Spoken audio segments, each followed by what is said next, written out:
নবীজি বলেছেন নামাজে সালাম ফেরানোর আগে চারটি বিষয় থেকে আল্লাহর কাছে পানাহ চাও, চারটি বিষয় থেকে আল্লাহর কাছে আশ্রয় চাও।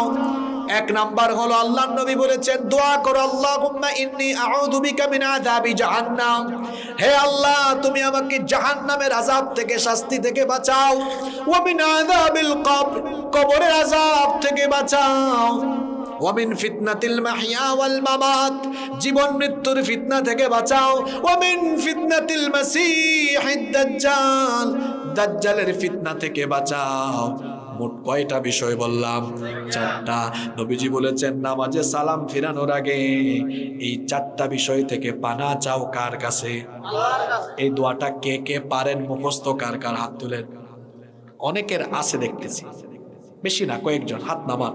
যাদের নাই মুখস্থ করতে পারবেন না, খুব ছোট্ট দোয়া। দেখি আমার সঙ্গে একটু মহব্বতে জুড়ে পড়েন তো, বলেন আল্লাহুম্মা। এটা কি চট্টগ্রামের মানুষের আওয়াজ হইল?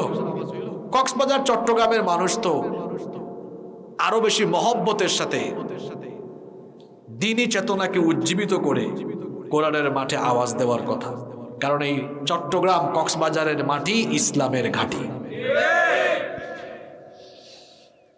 বলেন আল্লাহুম্মা। এই তো সুন্দর হয়েছে, সবাই বলেন, কেউ চুপ থাকবেন না, বলেন আল্লাহুম্মা ইন্নী আউযু বিকা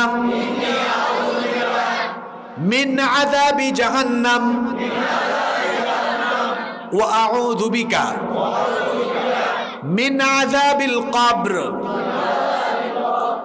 ওয়া মিন ফিতনাতিল মাহইয়া ওয়াল মামাত ওয়া মিন ফিতনাতিল মাসীহিদ দাজ্জাল। এই চারটা বিষয় থেকে আল্লাহর কাছে পানাহ চাইবেন। সব সময় যদি আমলটা করতে পারেন, দেখবেন মরার পরে কবরের শাস্তি থেকে যিনি বাঁচায়া দিবেন তিনি কে।